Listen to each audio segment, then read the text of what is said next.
Hello friends, a very good morning to all of you. Welcome back to the channel. आप सभी का स्वागत है। दोस्तों, आज की इस वीडियो में हम फिज़िकल एजुकेशन के थर्ड मॉड्यूल के ऑब्जेक्टिव क्वेश्चंस को सॉल्व करेंगे। साथ ही साथ मॉड्यूल फोर्थ और फिफ्थ को भी इसी वीडियो के अंदर समाप्त करेंगे।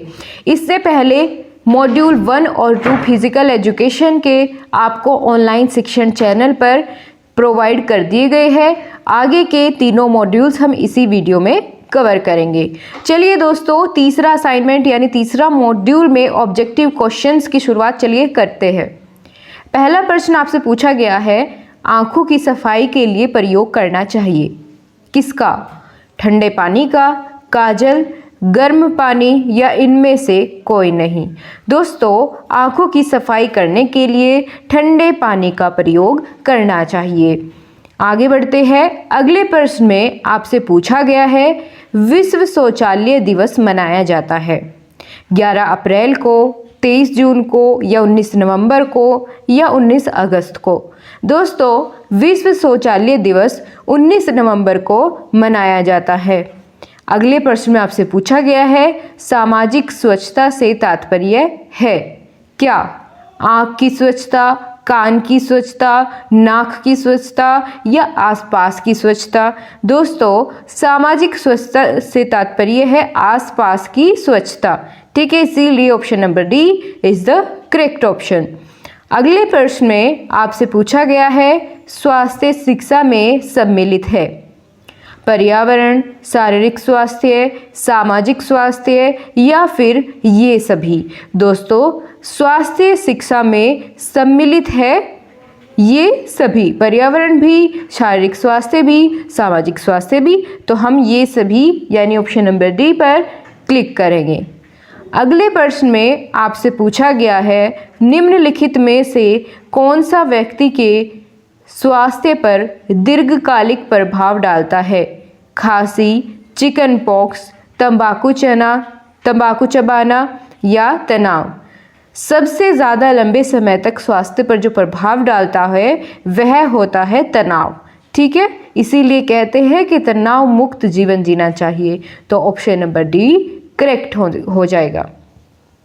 अगले प्रश्न पर चलेंगे। अगले प्रश्न में आपसे पूछा गया है, हाथ कब धोने चाहिए? भोजन करने से पहले और बाद में या शौचालय के बाद या फिर पालतू पशु के साथ खेलने के बाद या उपयुक्त सभी। दोस्तों, हाथ जो है इन सभी कार्यों को करने के बाद ज़रूर धोना चाहिए। ठीक है, तो उपयुक्त सभी हो जाएगा इसका सही जवाब। अगले प्रश्न पर चलते हैं। पूछा गया है, व्यक्ति को कितनी बार हाथ साफ करने चाहिए? दांत साफ करने चाहिए। ठीक है, यहाँ पर दांतों की बात की गई। दांतों की सफाई कितनी बार करनी चाहिए? दिन में 1 बार, 2 बार, 3 बार या फिर 4 बार। दोस्तों, इसका सही ऑप्शन होगा ऑप्शन नंबर बी, दिन में 2 बार दांतों की सफाई करनी चाहिए। अगले प्रश्न में पूछा गया है, रोग के संक्रमण की रोकथाम के लिए कौन सा एकमात्र प्रभावपूर्ण तरीका है? सिर्फ 2 बार हाथ धोना, केवल पानी से हाथ धोना या फिर नियमित हाथ धोना या फिर इसका कोई रास्ता नहीं है। दोस्तों, संक्रमक या संक्रमण रोगों की रोकथाम के लिए नियमित हाथ धोना चाहिए यानी ऑप्शन नंबर सी। अगले प्रश्न पर चले। आपको कितनी देर तक हाथ धोने चाहिए यानी हाथ धोने का जो सही समय है, कितना समय होता है हाथ धोने का? वह होता है 20 सेकंड तक। आजकल आप लोग एड्स में भी देख रहे होंगे, ठीक है, कि संक्रमण को दूर करने के लिए, कोरोना को दूर करने के लिए कम से कम 20 सेकंड तक हाथ साबुन से अच्छी तरह से साफ करें। तो इसका यही जवाब बिल्कुल सही हो जाएगा। चलिए आगे बढ़ते हैं। अगले प्रश्न में पूछा गया है, साफ सफाई की सुविधा उपलब्ध न होने पर कौन सा गंभीर रोग होता है? पेचिश, पीलिया, हैजा या ये सभी। दोस्तों, साफ सफाई की सुविधा यदि उपलब्ध ना हो तो ये सभी रोग हो सकते हैं। ठीक है, तो ऑप्शन नंबर डी सही हो जाएगा। अगला प्रश्न है, लोगों को स्वास्थ्य के सभी पहलुओं से अवगत कराना क्या कहलाता है? जन शिक्षा, स्वास्थ्य शिक्षा, भौतिक शिक्षा या इनमें से कोई नहीं। यहाँ आपने जैसे ही क्वेश्चन पढ़ा तो आपको पता चला कि स्वास्थ्य से संबंधित यहाँ पर पहलुओं को अवगत कराया जा रहा है, यानी स्वास्थ्य से संबंधित शिक्षा दी जा रही है। तो ऑप्शन नंबर बी यानी स्वास्थ्य शिक्षा बिल्कुल सही हो जाएगा। चलिए अगले प्रश्न को देखते हैं। स्वच्छता को निम्न में से क्या बताया गया है? दैवीय गुण, राक्षसी गुण या पशुवत गुण या मानवीय गुण? स्वच्छता को जो है दैवीय गुण बताया गया है, तो पहला ऑप्शन बिल्कुल करेक्ट है। अगले क्वेश्चन को देखते हैं। शारीरिक स्वच्छता आवश्यक है क्योंकि इससे सौंदर्य में वृद्धि होती है, शरीर बलवान बनता है या कद बढ़ता है या शरीर निरोगी और चुस्त रहता है। दोस्तों शारीरिक स्वच्छता इसलिए आवश्यक है क्योंकि शरीर उससे निरोगी रहता है और चुस्त रहता है, यानी ऑप्शन नंबर डी बिल्कुल करेक्ट हो जाएगा। चलिए आगे बढ़ते हैं। यहाँ पर हमारे सभी क्वेश्चन मॉड्यूल 3 के समाप्त हो चुके हैं। 13 क्वेश्चन थे टोटल और 13 ही हमने आंसर किया, कोई भी क्वेश्चन स्किप नहीं किया गया है। अब बारी आती है अपना स्कोर चेक करने की, तो सबमिट कर देते हैं। देखते हैं कितना स्कोर हम कर पाएंगे। तो बिल्कुल हमने पूरा स्कोर किया है 13/13। बहुत अच्छे दोस्तों, आगे के मॉड्यूल पर चलते हैं, मॉड्यूल नंबर 4। चलिए देखते हैं मॉड्यूल नंबर 4 में कौन कौन से क्वेश्चंस आपके सामने आएंगे। और हाँ गाइस, अगर आपने अभी तक चैनल को सब्सक्राइब कर बेल आइकन को प्रेस नहीं किया है तो ज़रूर करिए। आगे आने वाली सभी वीडियोस के नोटिफिकेशन आपको समय से मिलते रहेंगे और बहुत ही इन्फॉर्मेटिव सभी जानकारी आपको इस चैनल के माध्यम से लगातार मिलती रहेगी। गाइस, अगर आपको वीडियो ज़रा भी हेल्पफुल लगती है तो अपने दोस्तों की मदद ज़रूर करें, उन तक वीडियो को ज़रूर पहुँचाएँ। ठीक है, चलिए अगले प्रश्न पर बढ़ते हैं। पूछा गया है विश्व रेड क्रॉस दिवस कब मनाया जाता है? 8 मई, 8 जुलाई या 12 अगस्त या फिर 6 जून? इसका सही जवाब होगा 8 मई। विश्व रेड क्रॉस दिवस 8 मई को मनाया जाता है। अगले प्रश्न में आपसे पूछा गया है अंतर्राष्ट्रीय रेड क्रॉस के संस्थापक थे कौन? अब्राहम लिंकन या सर हेनरी ड्यूनॉट या विलियम फ्रेडरिक या फिर इनमें से कोई नहीं? दोस्तों इसका सही जवाब होगा option number B, sir Henry Dunant. ठीक है, तीसरा प्रश्न पर चलते हैं। पूछा गया है रेड क्रॉस का मौलिक सिद्धांत नहीं है एकता, अखंडता, निष्पक्षता या फिर मानवता? तो रेड क्रॉस का मौलिक सिद्धांत इनमें से कौन सा नहीं है पूछा गया है। तो एकता, निष्पक्षता, मानवता तो है, तो फिर कौन सा नहीं है? अखंडता, यानी ऑप्शन नंबर बी इसका सही जवाब होगा। अगले प्रश्न में आपसे पूछा गया है भारतीय रेड क्रॉस सोसाइटी की स्थापना कब हुई?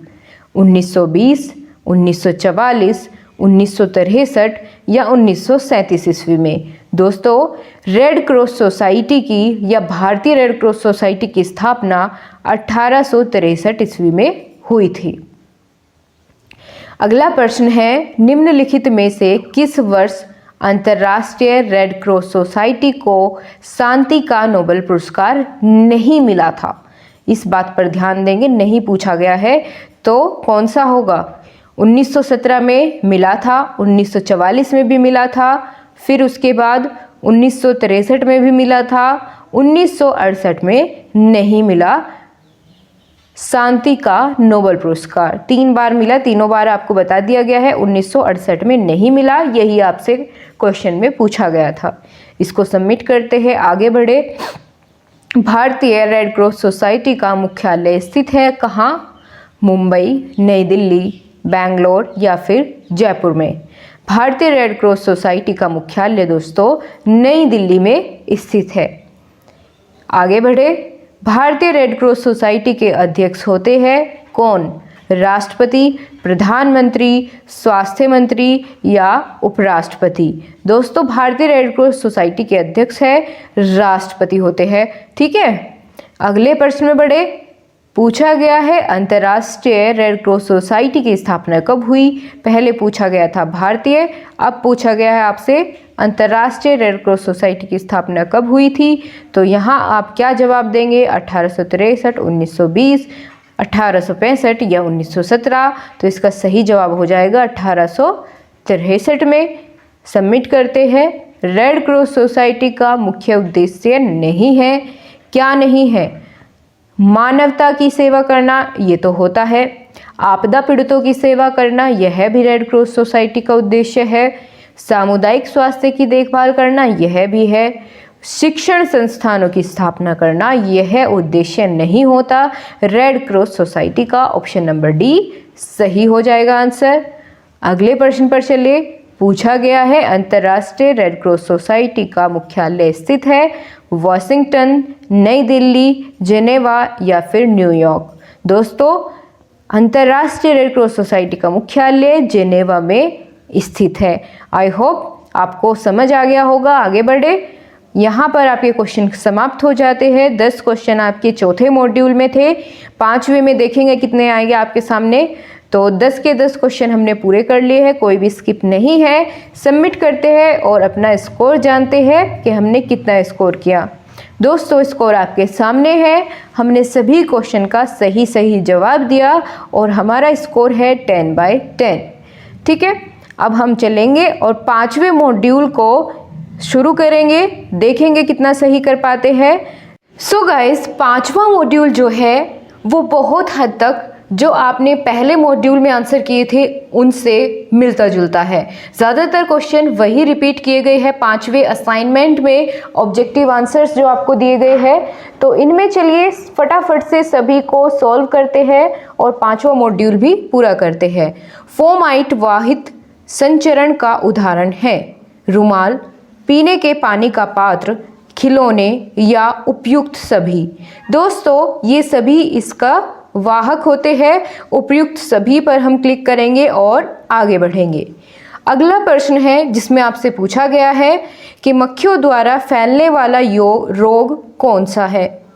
दोस्तों, हैजा रोग जो है वही मक्खियों के द्वारा फैलने वाला रोग है। तो ऑप्शन नंबर ए पर क्लिक करेंगे और आगे बढ़ेंगे। अगले प्रश्न में पूछा गया है कौन सा श्वसन तंत्र का रोग नहीं है। तो इनमें से कौन सा नहीं है, इन्फ्लुएंजा, दमा, कुकर खांसी या मियादी बुखार जिसको हम टाइफाइड कहते हैं। तो यही इसका आंसर सही हो जाएगा, टाइफाइड। अगले प्रश्न में पूछा गया है बच्चों में अमेबिय पेचिश रोग का कारण है क्या, कवक, जीवाणु, विषाणु या प्रोटोजोआ। दोस्तों, बच्चों में अमेबिय पेचिश रोग का कारण होता है कवक। Option A is the right answer. Next question है मच्छरों से फैलने वाला रोग नहीं है जापानी बुखार, डेंगू, मलेरिया, चेचक। दोस्तों, ऊपर के तीनों जो है मच्छरों से फैलने वाले रोग है, लेकिन जो चिकन पॉक्स है ये मच्छरों से फैलने वाली बीमारी नहीं है। तो यही सही आंसर हो जाएगा। अगले प्रश्न में आपसे पूछा गया है मैनटॉक्स परीक्षण किस रोग की पहचान के लिए किया जाता है, रेबीज, फैलेरिया, क्षय रोग, डेंगू। दोस्तों, यह परीक्षण ट्यूबरक्लोसिस यानी क्षय रोग का पता लगाने के लिए किया जाता है, टीबी का पता लगाने के लिए। अगले प्रश्न में आपसे पूछा गया है तंत्रिका कोशिकाओं को प्रभावित करने वाला रोग कौन सा है, धनुष स्तंभ यानी टिटेनस, रेबीज, डिप्थीरिया, इनमें से कोई नहीं। दोस्तों, ऑप्शन नंबर ए धनुष स्तंभ यानी टिटेनस बिल्कुल सही जवाब होगा। इसी को चूज करते हैं और आगे बढ़ते हैं।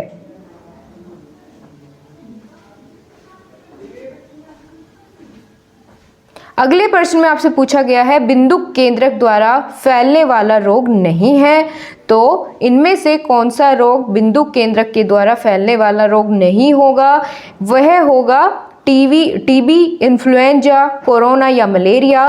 दोस्तों, ऑप्शन नंबर डी यानी मलेरिया इसका सही जवाब होगा। चलिए बढ़ते हैं अगले प्रश्न की ओर। प्रश्न है विषाणु किस प्रकार के जीव होते हैं, एक कोशिकीय, दो कोशिकीय, बहुकोशिकीय या फिर अकोशिकीय। दोस्तों, इसका ऑप्शन नंबर डी बिल्कुल सही हो जाएगा, अकोशिकीय जीव होते हैं विषाणु। अगले प्रश्न पर चले। विषाणु से फैलने वाला रोग है मलेरिया, हैजा, इन्फ्लुएंजा या इनमें से कोई नहीं। तो विषाणु के द्वारा फैलता है इन्फ्लुएंजा। हमने इसी पर टिक किया और हम आगे बढ़ जाते हैं। तो आपके टोटल नंबर ऑफ क्वेश्चंस 10 थे, आंसर भी हमने 10 दिए और कोई भी क्वेश्चन स्किप नहीं किया। अब बारी आती है अपना आज का स्कोर जानने की। सो गाइस, स्कोर आपके सामने है 10/10। हमने सभी क्वेश्चन के आंसर बिल्कुल सही दिए हैं। दोस्तों, अगर आपको आज की वीडियो पसंद आई है तो लाइक करें और अपने सभी दोस्तों के साथ ज़रूर शेयर करें। और thank you so much guys. अगर आपको इसी तरह की आगे की वीडियोस चाहिए तो कमेंट बॉक्स में ज़रूर बताएं। Bye bye, take care. आपसे फिर से मुलाकात होगी, तब तक के लिए अपना ध्यान रखिए और खुश रहिए।